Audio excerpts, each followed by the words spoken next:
Hare Okay, Krishna Prabhu. finally. Hare Krishna.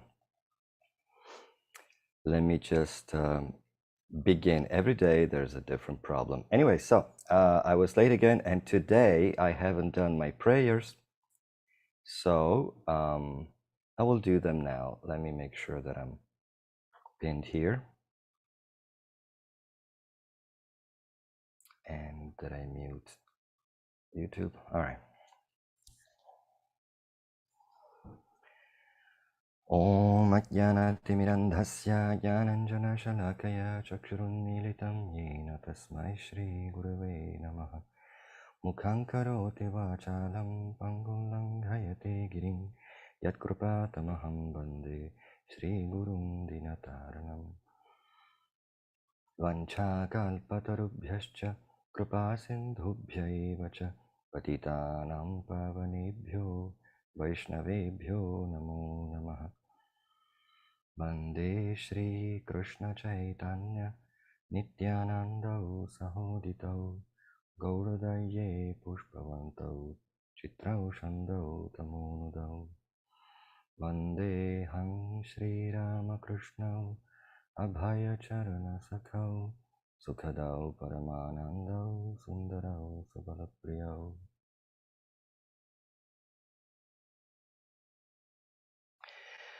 Okay, very hasty, but I don't know, somehow there's always something with these passcodes and technical difficulties. But today I was only 1 minute late. So, welcome everybody. Let me hide my kantimala because I know it hits the microphone. Welcome everybody. Today we're going to be talking about the 24 gurus of the Srimad Bhagavatam, the 24 gurus listed by Anavadhuta when Maharaj Yadu asked him, why are you the way you are? Why do you behave the way you are? So he basically said, I owe it to these gurus. And he makes a list of 24 gurus. And we made the point many times that it's not about the 24 gurus. There are infinite gurus, and it's about how Sri Guru manifests itself as a principle through, well, anybody and anything. So I'll keep it short on that side because today the Guru is the moon. And sheesh, where to begin from, right? Sorry about the sniffling, but it's constantly allergy season here in Costa Rica in the forest. The moon, well, this is the usual overarching point of these verses from the 11th canto of Srimad Bhagavatam, that reality, the truth, is in your face, like the sun and the moon, like the earth. So far we've seen the Guru screaming at us, like as the earth, as water, as air, as fire, as ether. We've covered the most basic constituents of matter that you cannot not run into, like earth.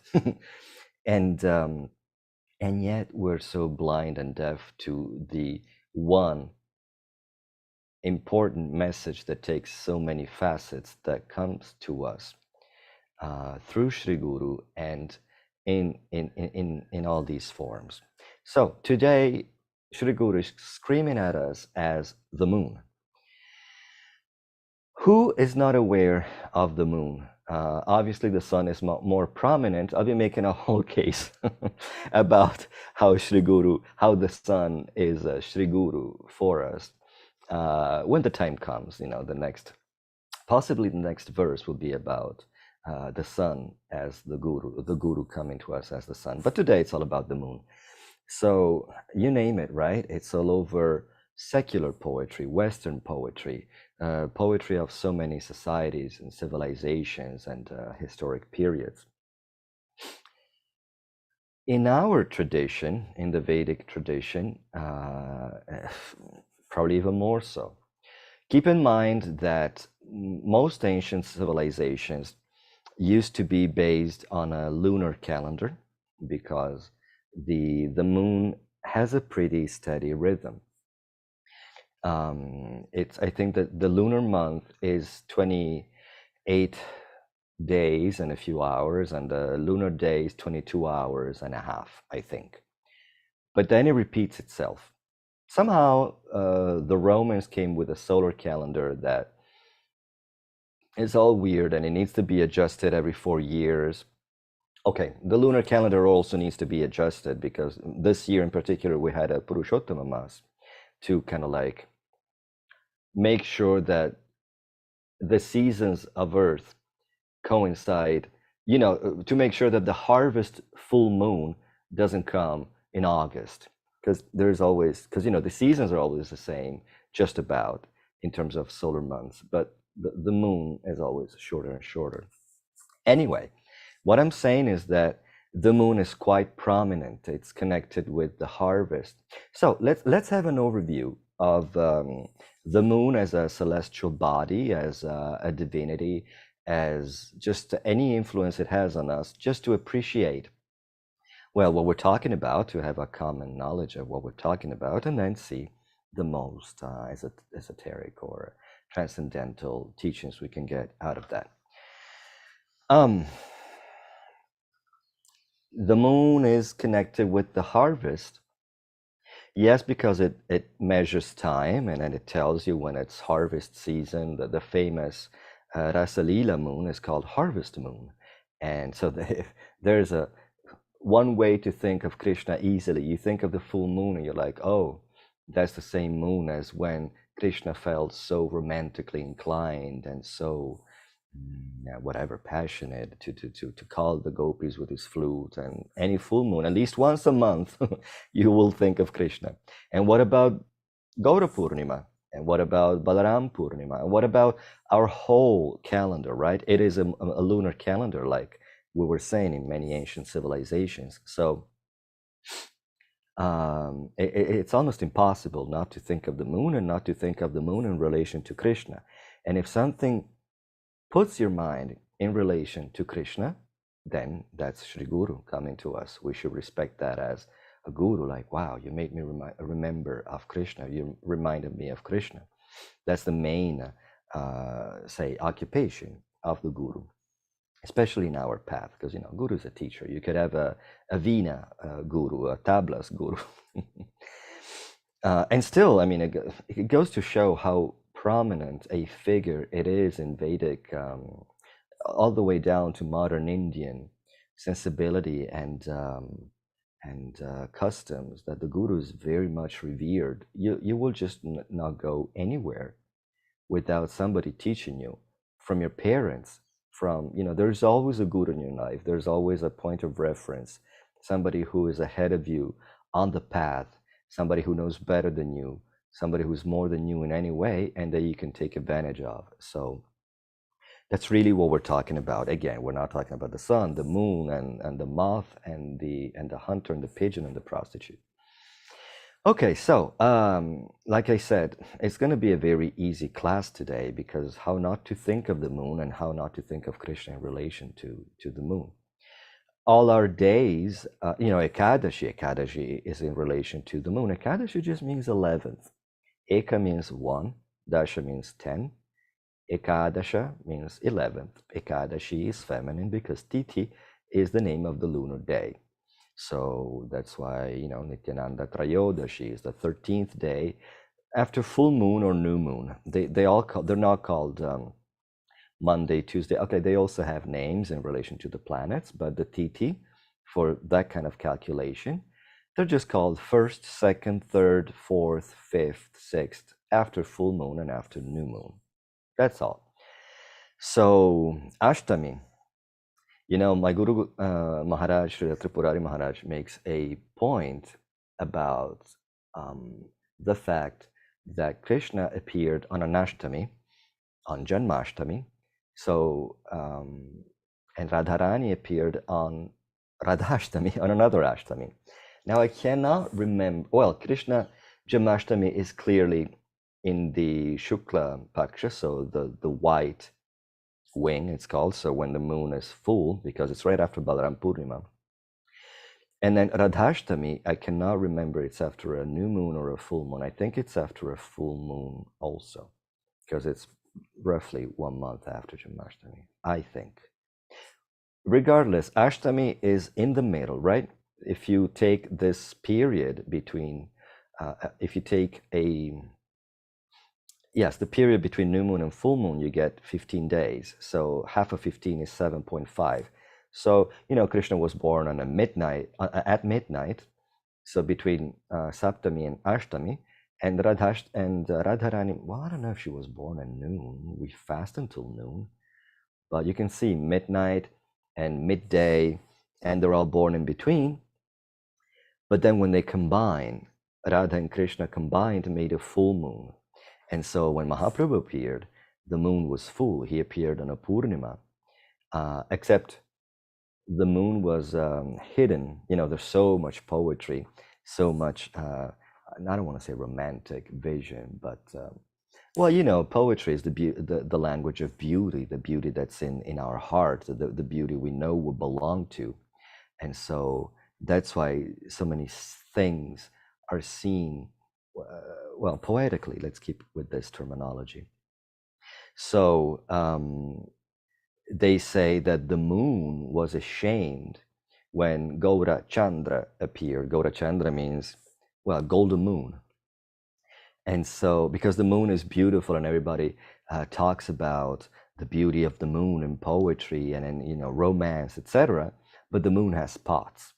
You can see all the craters and the Sea of Tranquility, and there's a whole map of the moon based on all the valleys, and they look like blemishes on a face, because the moon corresponds with the face too, and we'll talk about that. So when Gaura Chandra appeared, the moon was ashamed, and so it got hidden because it was a lunar eclipse. That's all that happened, a lunar eclipse. So so that's a nice point. Every time it's Ashtami, every time it's Purnima, which, by the way, it's not Purnim, it's Purnima. Please don't say Purnim. It's like if somebody said Christmas or Thanksgiving. Purnima. So on Gaura Purnima, it was the original one was a lunar eclipse. I remember once I was in Milan, and Gaura Purnima was on another lunar eclipse. I was so emotional. I looked outside the window. Typically, an eclipse is inauspicious in many cultures because of how prominent the sun and the moon are.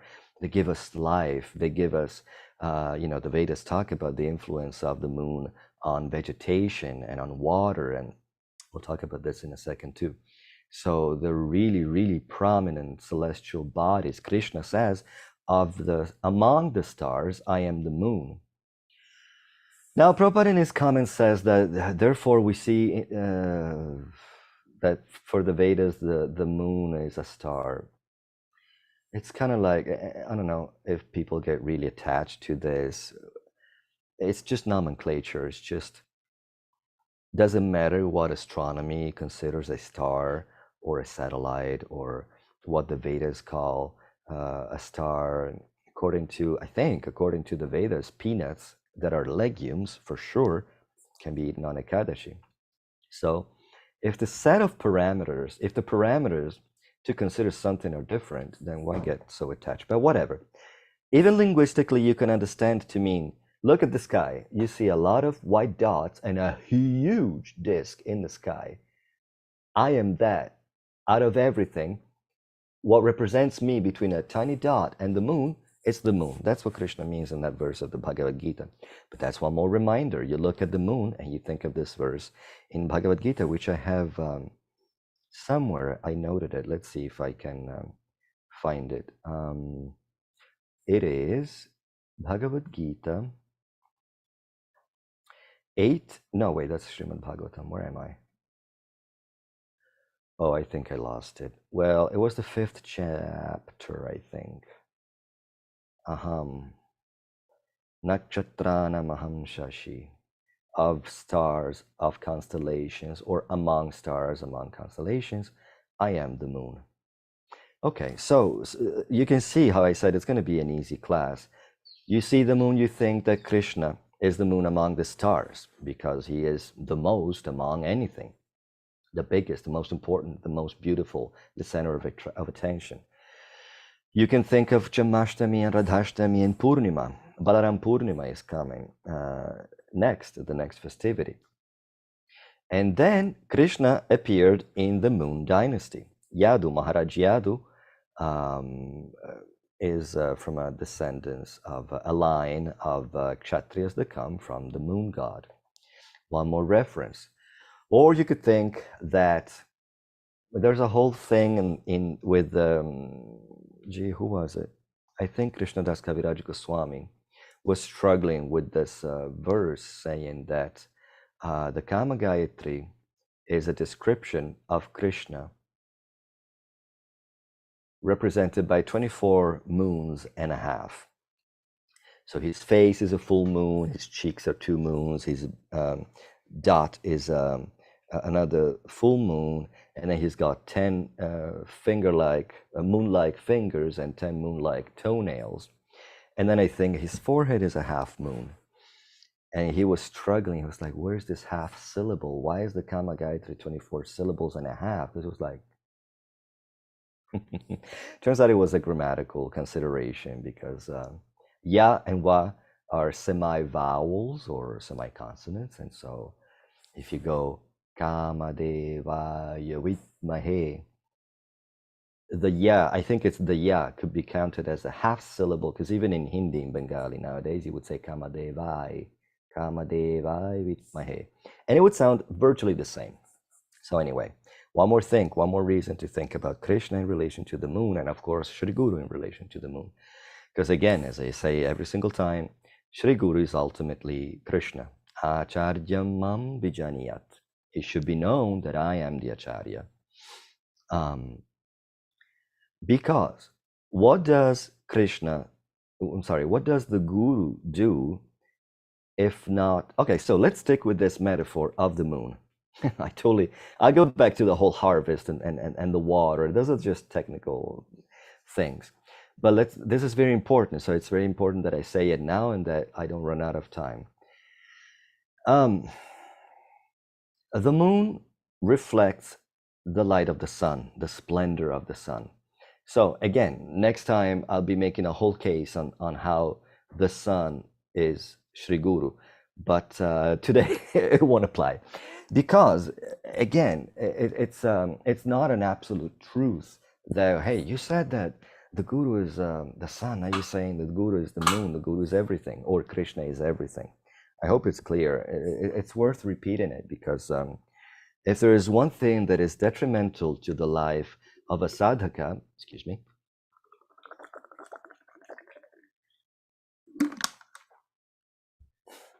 not that it's the case of any of you esteemed listeners and viewers, but a lot of people may tend to think, well, is it like this or is it like that? You said it was like this, how can it be like that?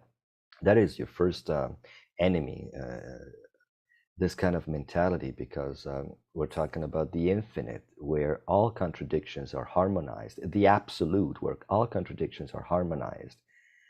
So it'll never serve you to think like that. So anyway, today we're saying that the moon is the Guru. So if Krishna is God, if the sun is God, because, do I need to explain it?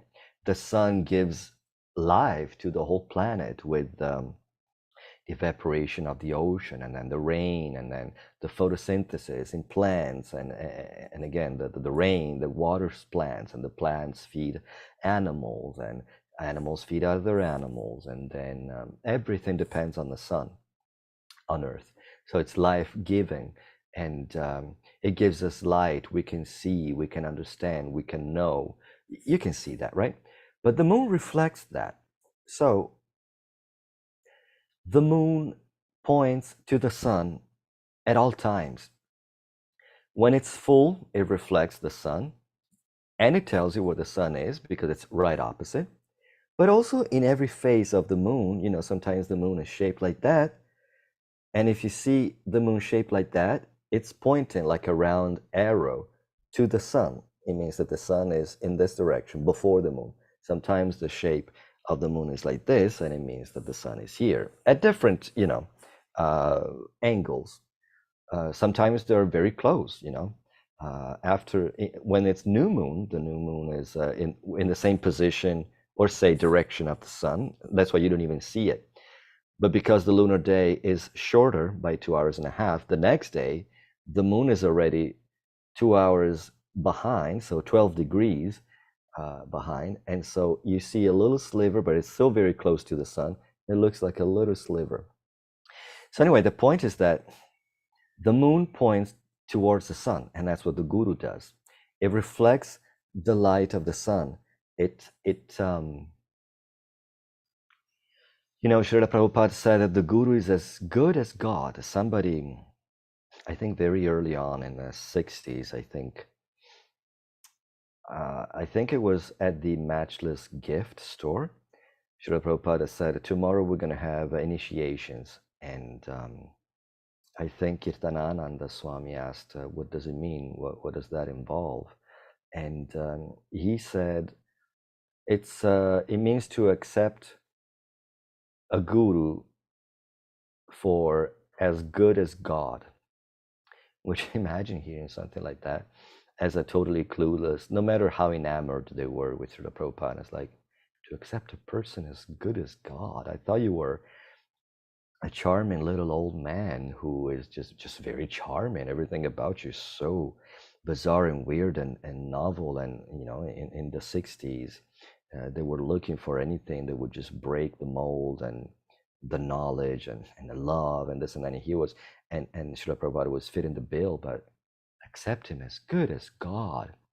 And then, those who had the great fortune of coming in contact with Srila Sridhar Maharaj, when he heard that, I don't know if he heard that or he made his own separate point, but he said the guru is better than God or more than God. Because without the guru, how are you going to know what God is? And it's better than God because you can relate. You can have a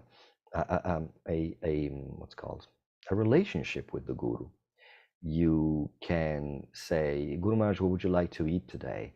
Or anything. And he can chastise you. There's so much more interaction that goes on between guru and disciple, if you're lucky.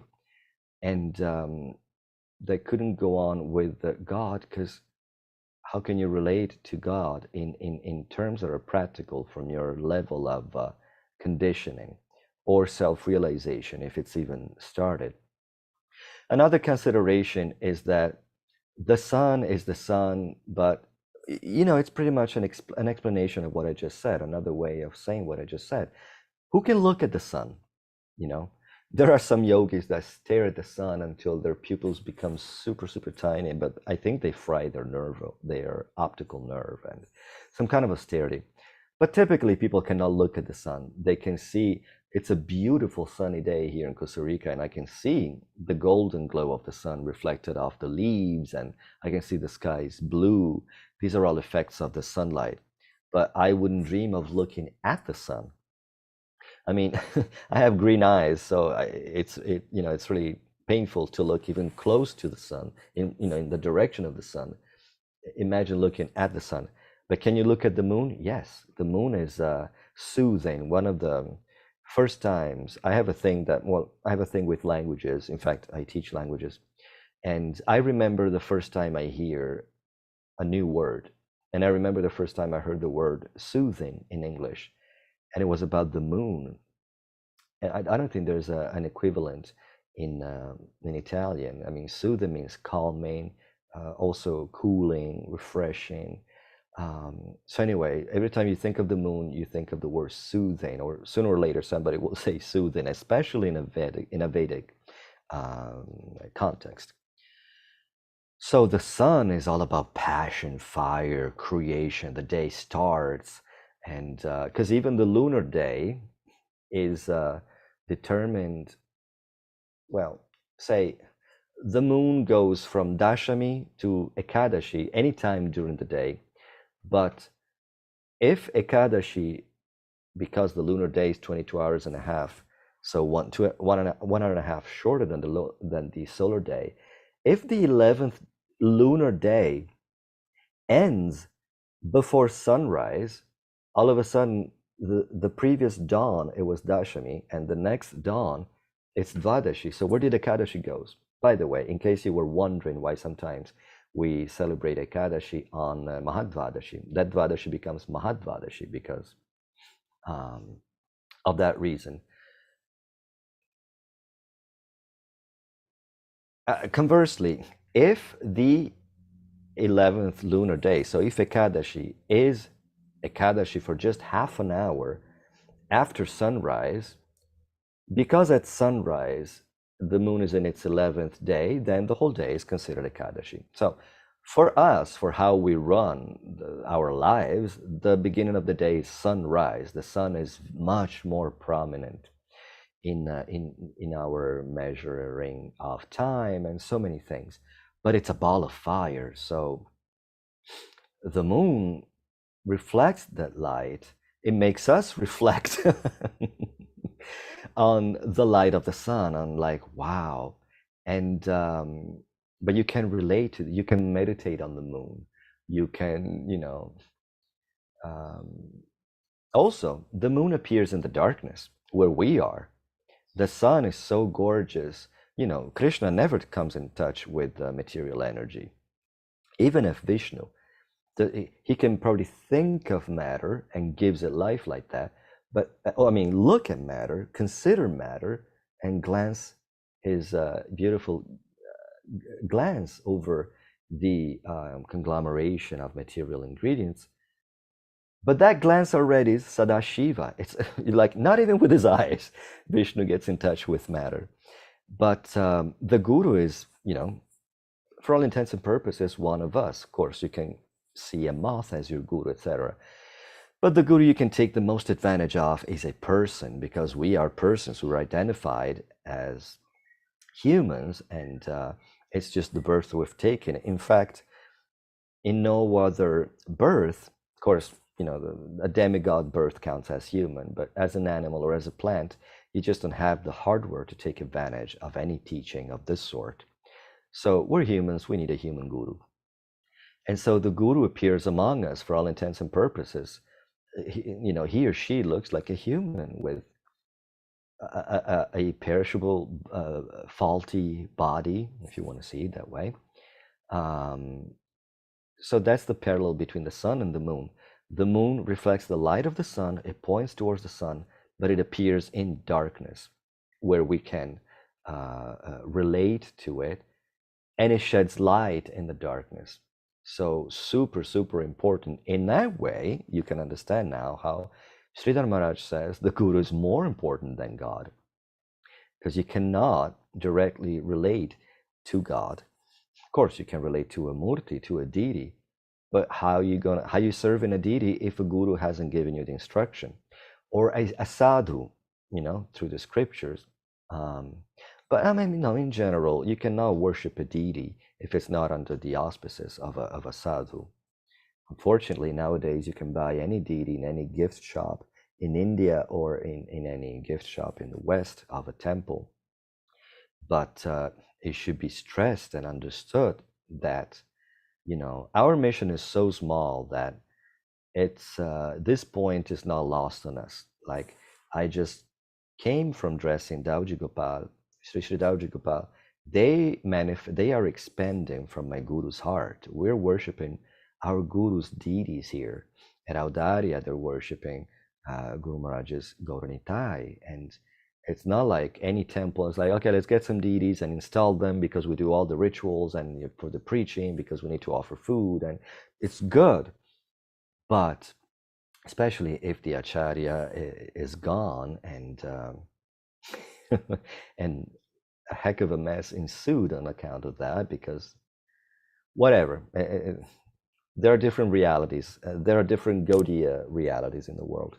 But we have the luck of being part of a very small mission where up until a few years ago, we were asking our guru what the deity should wear and what we should offer. Not for lack of expertise, just because it's his deities. They come from his heart. So in a way, God comes from the guru, from the guru's heart. But then again, somebody becomes a guru because he puts God, he has nothing but God in his heart. So it's not really causal in the way that you would understand that, not like the God is an invention of the guru. But anyway, I don't need to explain to whoever is listening that, unless you're super brand new. The What does it mean that the deities come, that the form of God comes from the guru? Or you could take the same point on a much, much higher level and say that if there is a Gopinath, it's because there are gopis. If there is a form of God who is the lover of the gopis, who interacts with them, who steals their clothes, who is all, no, I don't want to say kinky, who is all like flirty and does all the things that Krishna does with the gopis, is because the gopis elicit those feelings, those sides of his personality out of him. If there is a Yashodanandan, it's because there's a Yashoda. And if there's a Govinda, it's because there are cowherd boys and cows. So even God is, that's a point I was going to make much later. So now I have no ground to stand on. Let me think if I can organize my thoughts. In fact, I had it in the shower, whatever I was thinking about. It was about diversity, how the feeling, well, yeah, it's an overarching point that I make all the time. Bhava shapes tattva. Feeling really tells you, well, feeling really creates reality. So that's what I meant by, if there's a Gopinath, it's because there are gopis. If they have love for God in a certain way, the absolute takes that shape. It's hard to wrap your mind around that if you don't have the right philosophical premises. But it can be explained even in terms of quantum physics. It's all about the shade of consciousness, the frequency, the tune, the usual example and metaphor I do. I'll get back to this. Oh, we're running out of time again. By the way, we might do this over 2 lessons because it's such a huge topic. Let's see. I talked about something way too soon, and now I don't have enough elements to kind of like drive it home. All right, so back to the point. Let me finish the point of the moon as the guru as the moon, because it reflects the sun. It makes us reflect on the sun and the splendor of the sun in a way that we can contemplate, and it points to the position of the sun at all times. When it's full moon, when it's shaped like a C or like a D, it always tells you where the sun is. And isn't that what the guru does? Now, I'm going to go back so that I can kind of like reorganize my thoughts to what I was saying at the beginning. So just a bunch of technical stuff.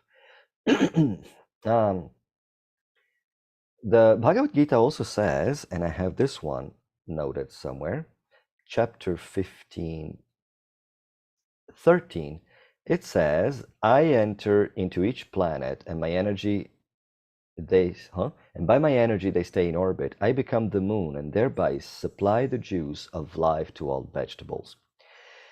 Again, how can you not think of Krishna by looking at the moon, by thinking of the moon? It's just so ubiquitous in so many ways. Like I said before, the moon dynasty, Ashtami, Purnima, Ekadashi, and it's just impossible. So why are we not Paramahansas yet? I don't know.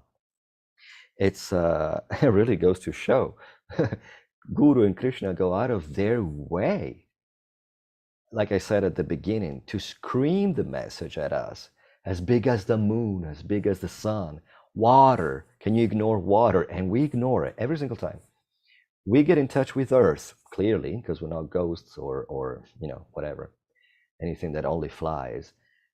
We get in touch with water, earth, fire, ether, sun, moon, and still we don't get the message. So I don't want to talk in terms of fault, but the onus is on us to, once we get the first initial drop of mercy, We should always check our pulse and be honest with ourselves. Am I really taking advantage? I mean, it's coming from all over. Shri Guru is all over. So I was talking about giving juice, giving taste to the vegetables. Well, the moon is acting on gravitationally. It has quite a pull on Earth because it's much smaller. I think I saw, and of course, it doesn't matter if we subscribe. Not in my case, to the Vedic cosmography, or what the NASA says. It's all to make a certain point, to really think of Krishna and Guru. So I remember seeing a map where the whole of the US surface were covering the face of the moon. So that's how small the moon is. Of course, it's a 3D sphere. And still it has a gravitational pull on the Earth. On the solid mass of Earth, they kind of pull on one another, but even more so on water, because it's got a weaker molecular structure and yeah, structure. So that's why the what are they called? Tides happen.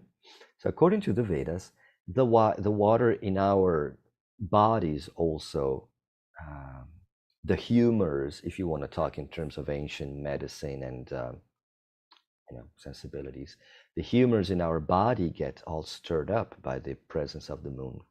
And I do lunar gardening. Oh, by the way, this is to explain Ekadashi. Somehow on the 11th day, it is said that how do they say, the influence, the senses press more, like the water, there's more pressure in our body. So it makes the eyes want to see more, and the tongue want to taste more, and the genitals want to generate more, or whatever. That's how they say it. And so you want to, eat less, not eat. Technically, you should fast entirely on Ekadashi. But my Guru Maharaj likes to say that on account of that, Krishna's senses are more excited. So we got more service. He wants to smell more flowers, so let's make a garland for him. Let's cook a feast for him, etc. So there's always a way to harmonize everything and see it in a good, positive, at a higher frequency. That's what's important. That's what I'll be saying all throughout and repeating while talking about sun, moon, ether, earth, water, which is kind of secondary. Okay, so Ekadashi is explained, and now lunar gardening. I'm a fond practitioner of lunar gardening. Basically, it says that, well, given a zodiac of 360 degrees, and given that the moon goes around the zodiac over a lunar month, 360 divided by 12, which are the sign, gives a window of of what? 30 degrees.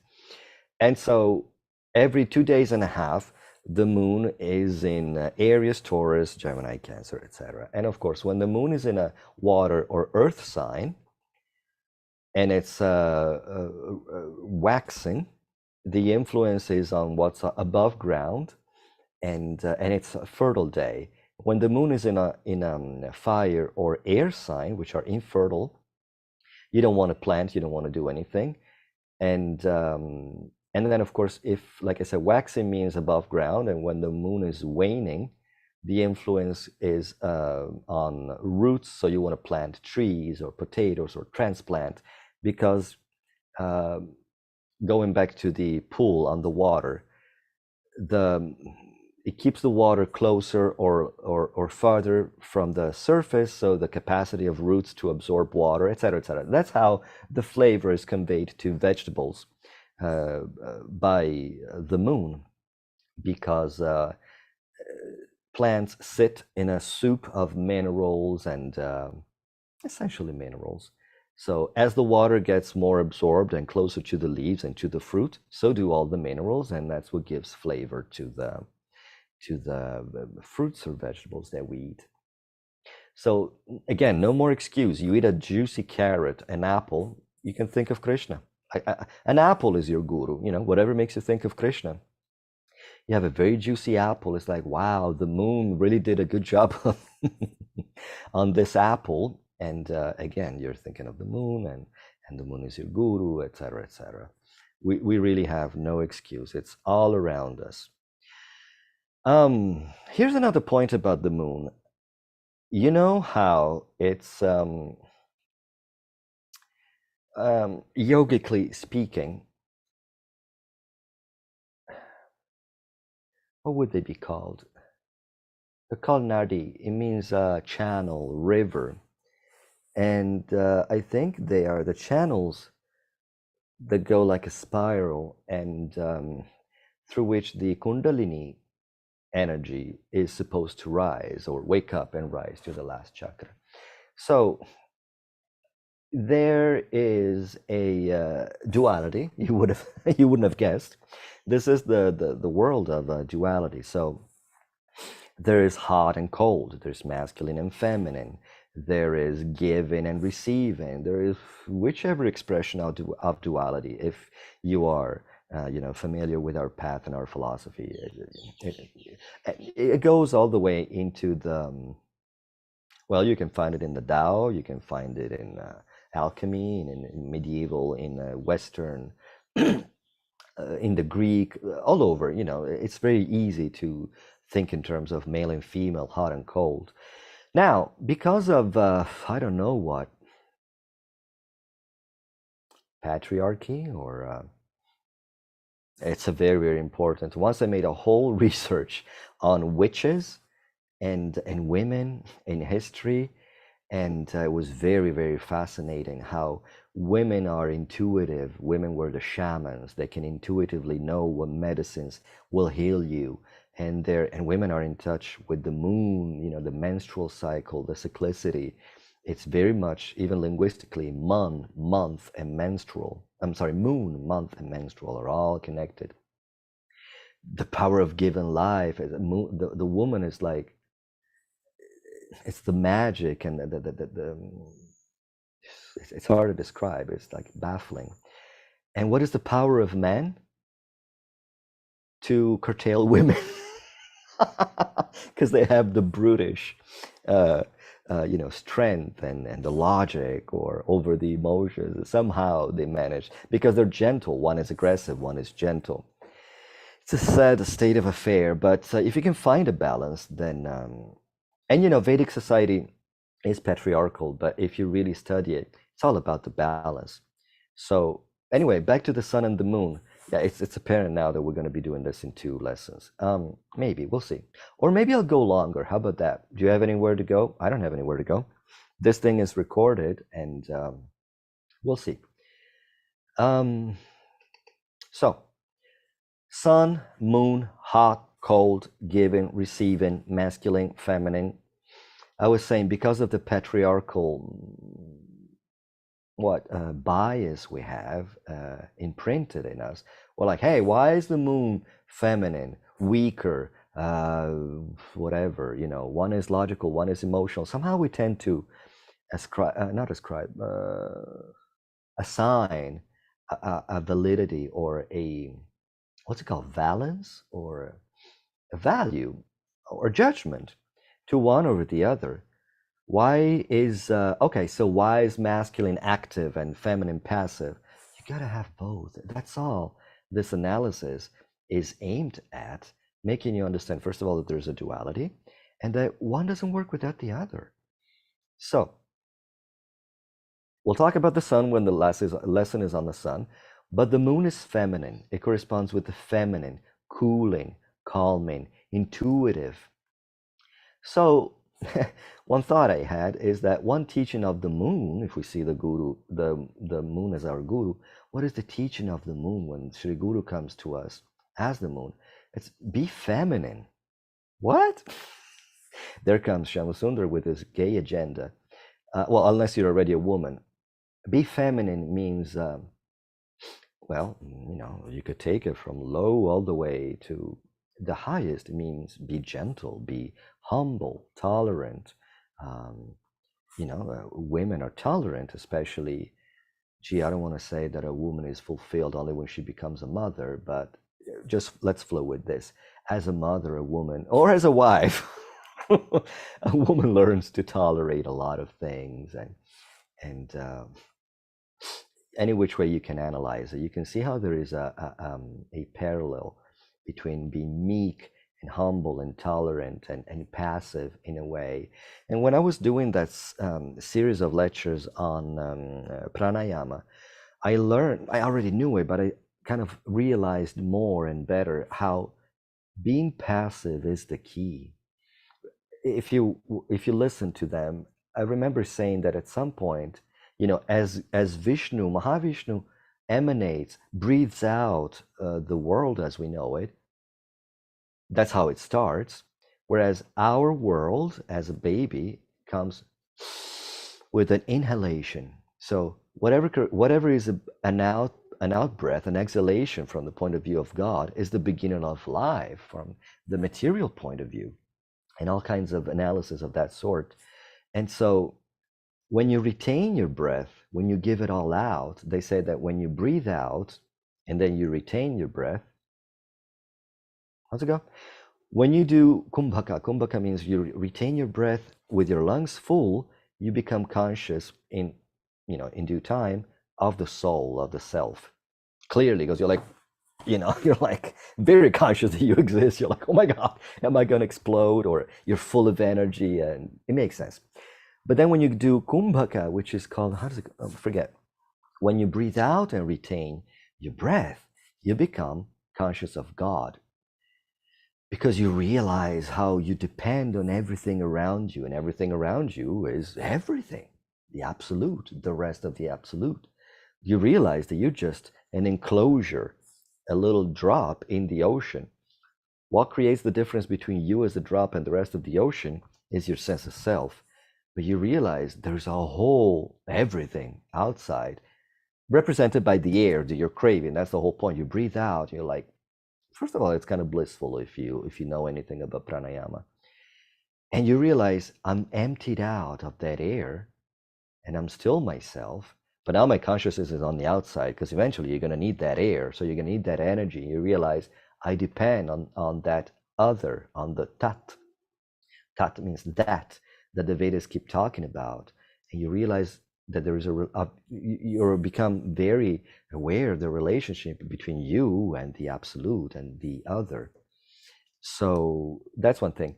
But also passiveness means when you stop, that's true of pranayama and meditation, when you stop wanting to achieve, when you just let go and let God, when you just observe and listen, and everything that happens is going to be good, it's precisely what you need to go through. That's when life starts working, ironically. So that's how the moon tells you, be feminine, be passive, let it go. There's a higher intelligence, there's a higher design, there's a higher will, which is yours. It's not like surrender to another person. It's always risky when, but it is our philosophy. It is achintya bheda abheda tattva.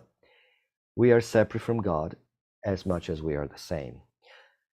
I don't like to say that we are God. I like to say that God is us. Ultimately, there's nothing, excuse me, my phone is being loud.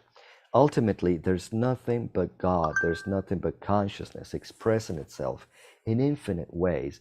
So yeah, God is expressing himself as me right now, struggling, noticing, wondering about the wonder of life within matter, within spirit, well, very much within matter in my case, and still just experiencing.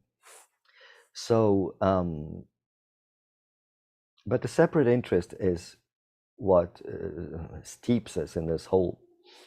As much as intrinsically we are God experiencing himself, then we are so separate that, what was I talking about? Oh, I hate it when I lose my train of thought as I speak.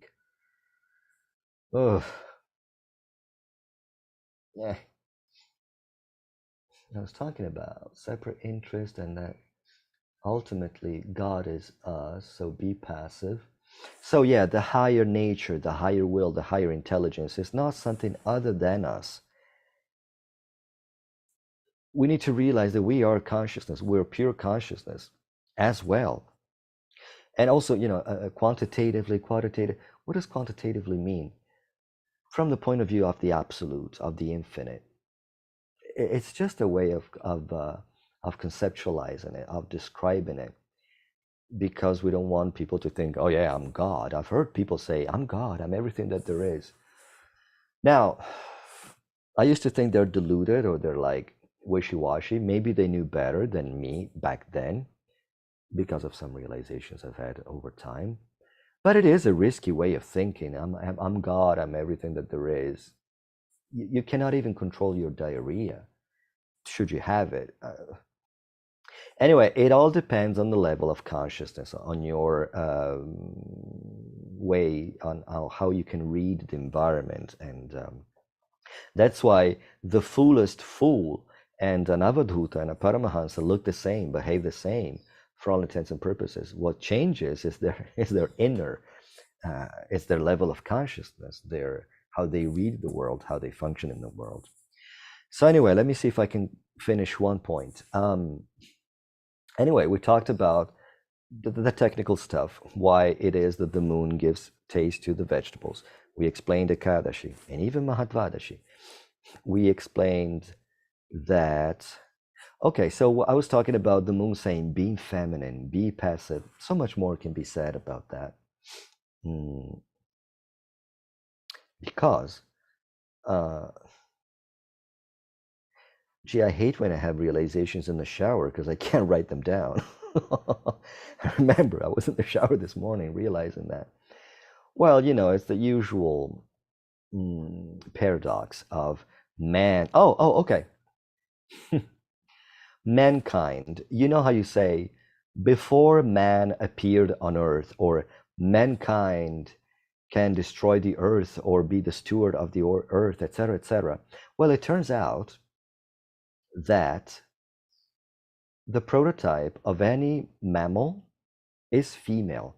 We should say womankind. And the Y chromosome is just a necessary mutation that has to appear every once in a while to perpetuate this species, because there has to be, well, some kind of diversity, or something at the level of chromosomes. But I've heard more than once that in time, let's say humankind will develop in such a way that women could be just generate themselves, like parthenogenesis, like a starfish. I don't know, but they say that the Y chromosome is not that essential. That explains why men have nipples, why embryos, until testosterone kicks in, they're neither male or they're female, and then the genitalia shape get warped by the testosterone, and that's how you get a whole male body and a whole male psychology given by, well, of course, society and a bunch of values, and then just increased physical strength and so many things. But it's kind of ironic that it's we should talk about womankind, and the moon tells us be feminine, because Ekala Ishvara, how's it go? Ekala Ishvara Krishna. Oh, I can't remember it now. Ar Sabhabhritya, I think it is. Krishna is the only Ishvara, the only Lord, the only Purusha, and everybody else is a subordinate. Okay, so that's the point I was going to make. Am I advocating the submissive wife who doesn't even call the husband by name, but calls him Swami, which means master, and who eats after the husband? In a way, in spirit, I couldn't care less, personally. That certain societal and down to the physical dynamics are in place. I'm talking about the Purusha Bhava and the, what would you call it, Prakriti Bhava. As Jiva souls, we have the prerogative. We can feel as Purushas. We have a certain autonomy, a certain, what's the word I'm looking for?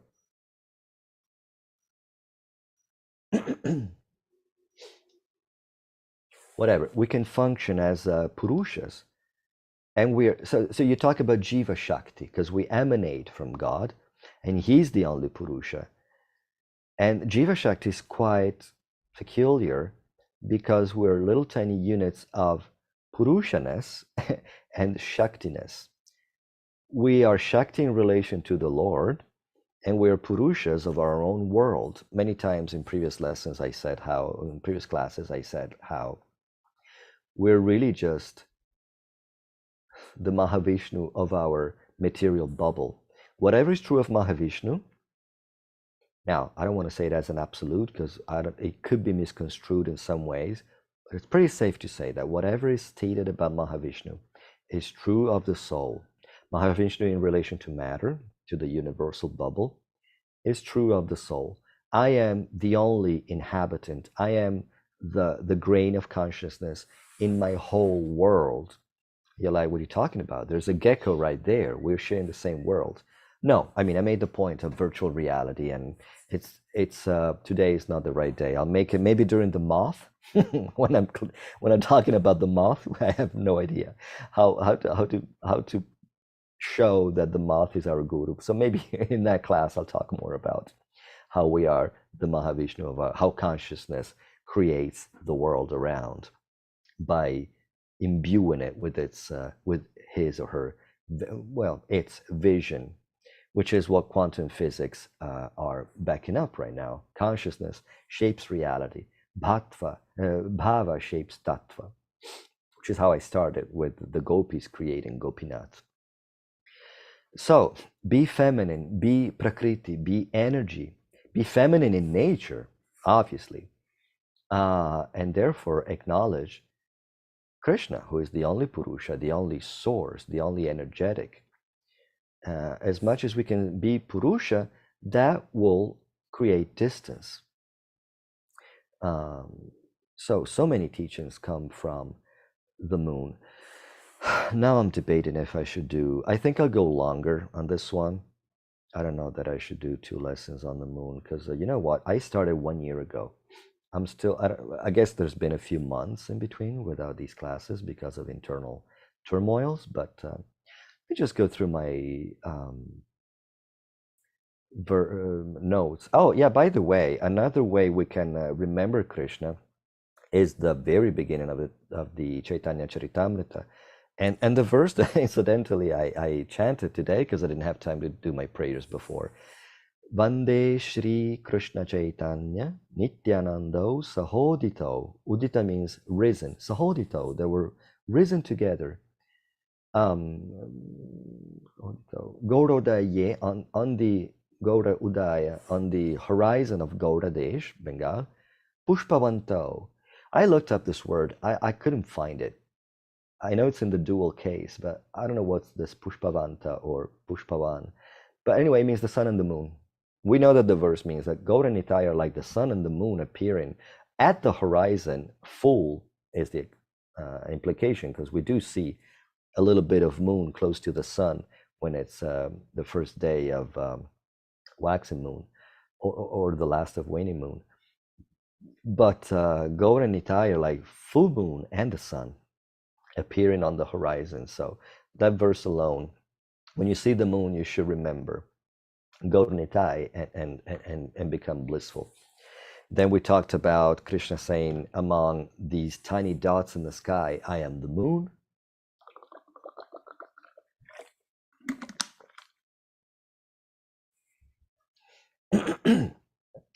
Then we talked about the moon giving flavor to vegetables and fruits, so you can't not think of Krishna. And the Guru,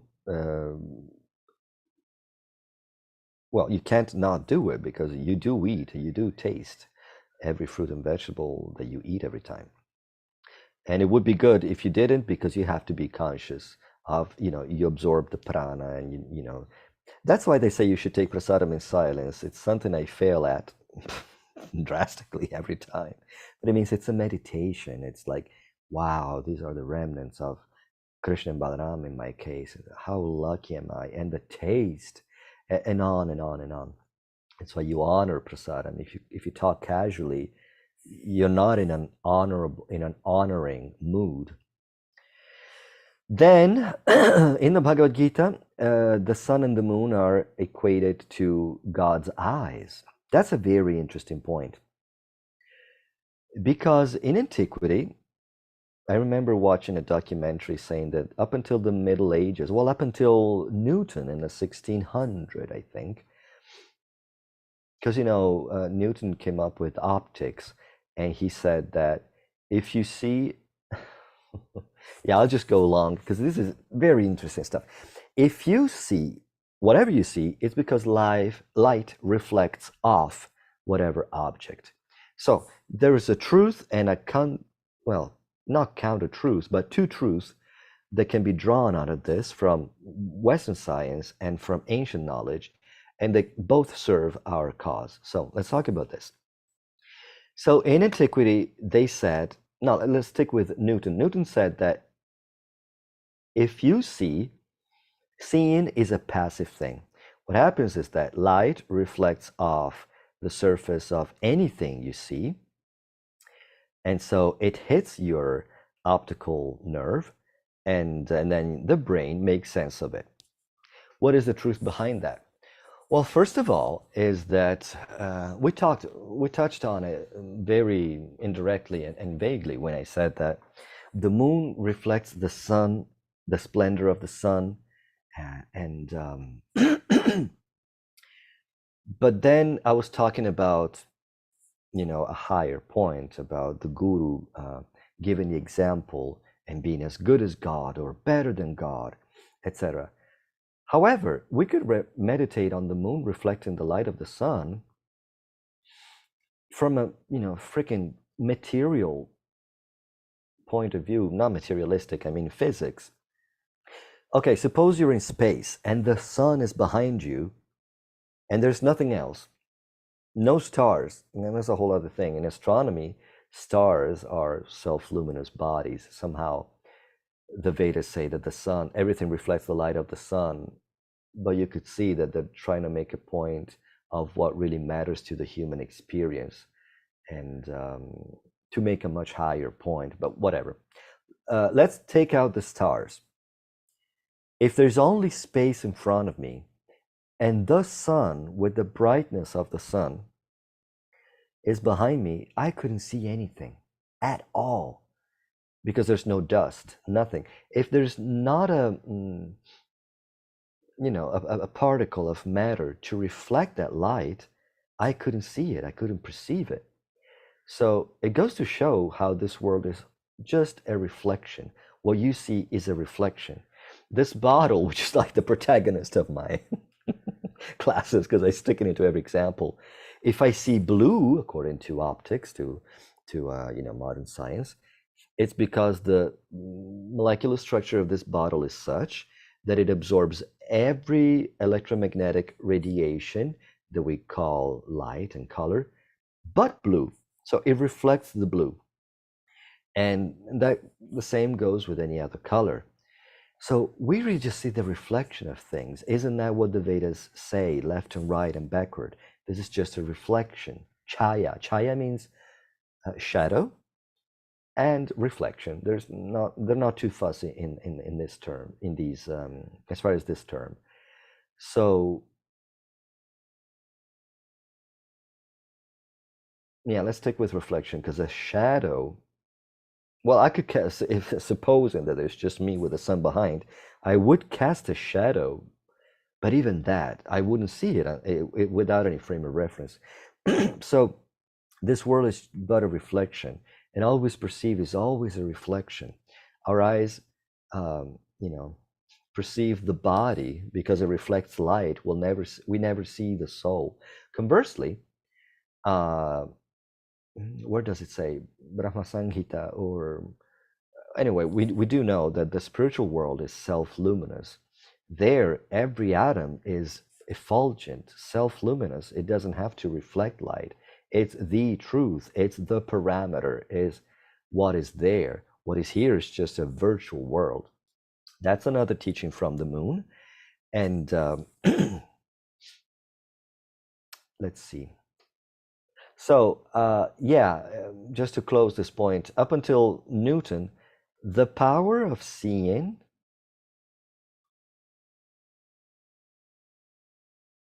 there, sorry, I just muted myself by mistake. The power of seeing was considered an active thing, like the eyes were considered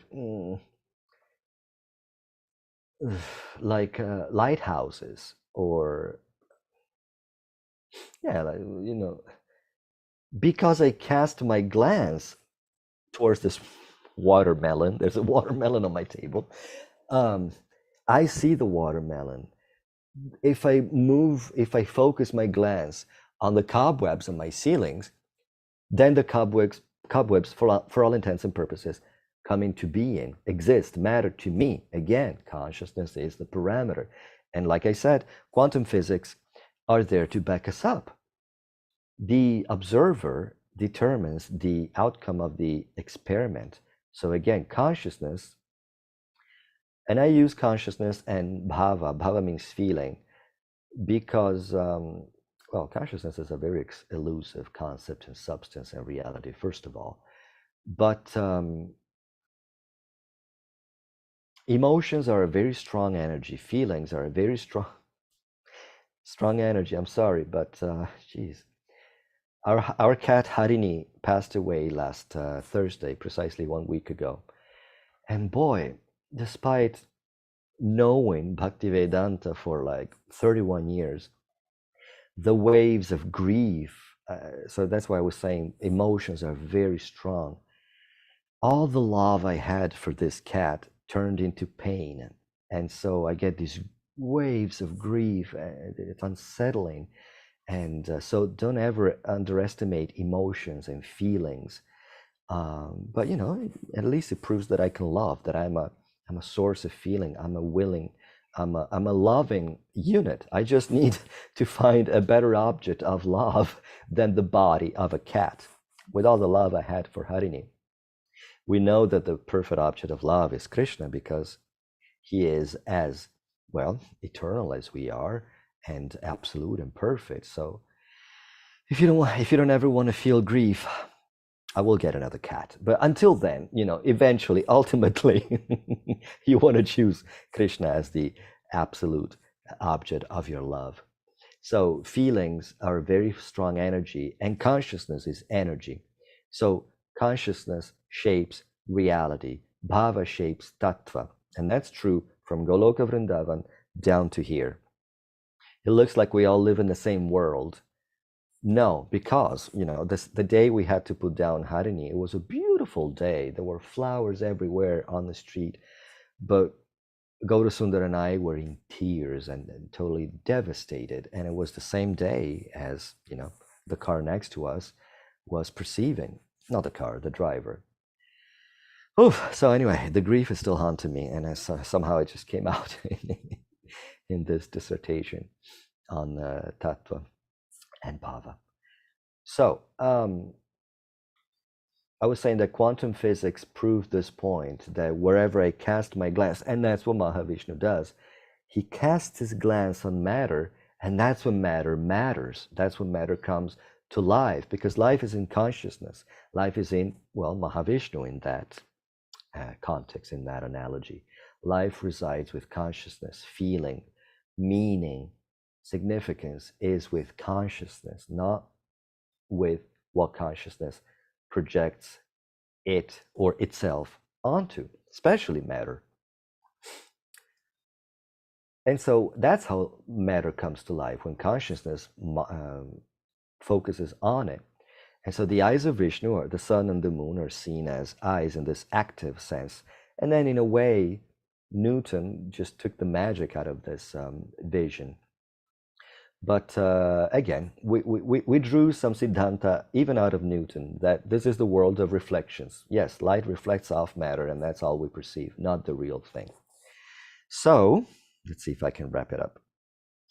Oh, names for moon, since Krishna is equated to the moon many times. Chandra, Krishna Chandra, Ramachandra, Gaura Chandra, Nitai Chandra, etc. Indu is another name for moon. Krishnendu doesn't sound very nice, but you can also see Krishnendu.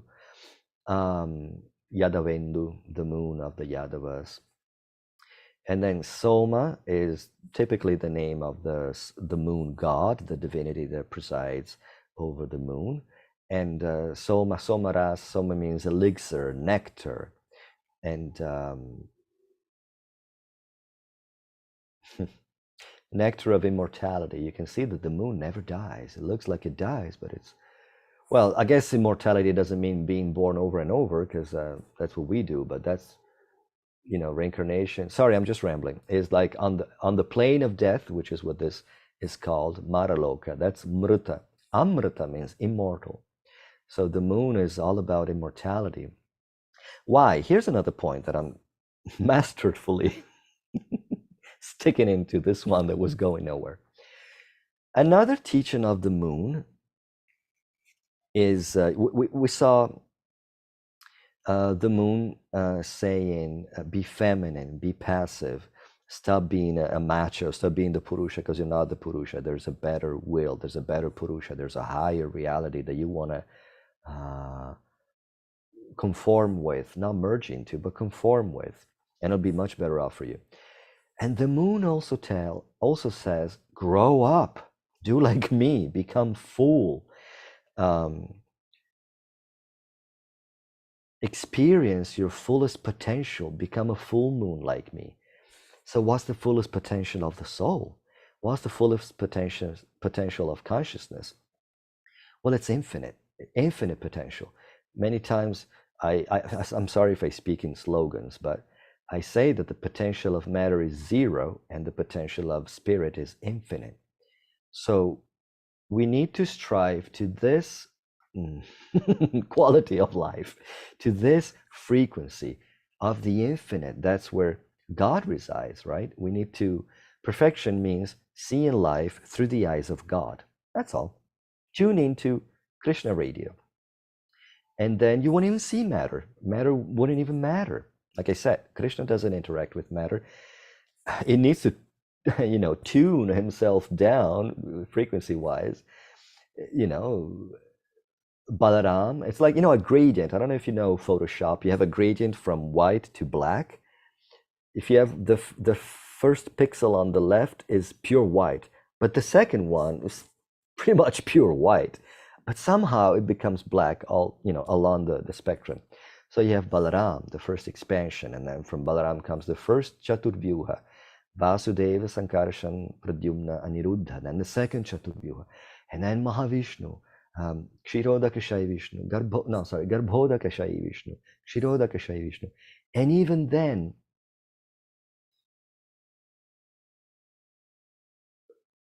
like I said, God only looks at matter, and the look is Sadashiva. So he has no contact with matter whatsoever. Where was I going with this? Nah. The potential of consciousness is infinite. Sorry, I forget. But the sun is telling us, grow up, go purna, become complete, achieve your fullest potential. And that cannot be found in matter. So, you know what I mean by that, your fullest potential.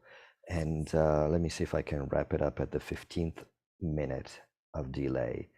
Well, one thing I didn't say is that the moon presides over the mind. So the moon corresponds with the face. A lot of times, Krishna's face is equated to the moon. Why? Because the moon presides over the mind. And where do you see somebody's mind? Not in his elbow, on his face expression. And also Krishna is equated to the moon. Well, this correspondence between Krishna, moon, and face is because the face is the highest part of the body. It's where the senses are, where you can see the best. Imagine if your eyes were on your ankles.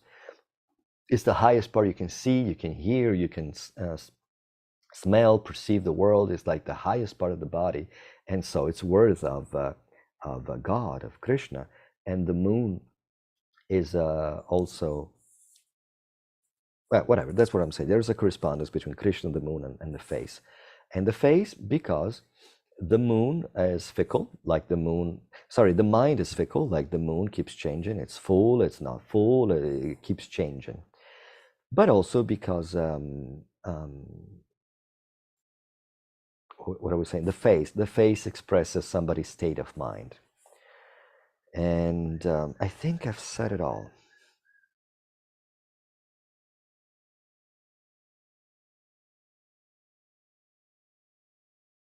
Yeah, right. Next time, I think we're going to talk about the sun. And sorry, I'm still thinking. Yeah, let's wrap it up here. I'm glad I could. Oh, I think there's a question. Is there? So Shraddha Devi says, Pranam, if yoga literally means union, does that mean a union between mind, body, and spirit? Also, in the prayer that you mentioned, as you know, Pushpa means flower. That much I know. Same here. So maybe Pushpavanto refers, excuse me.